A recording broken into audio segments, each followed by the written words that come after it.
So the breast implant, there is a lot of things to talk about. But first of all, the most common question is about the size of the implant.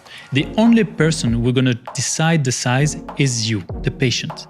The surgeon will guide you with these choice with tools like a sizer kit and some measurements. Later, the second question is about the profile of the implant. So you have to ask this question yourself. Do you want a natural look or do you want something more visible on the décolleté? Then we think about the placement of the implant. And nowadays, the best option is to use the dual plane technique when we put the implant just beneath the pectorals muscle. This way, we'll have a long-lasting breast augmentation without the breast sagging. Please avoid at all costs the use of teardrops or anatomical implants.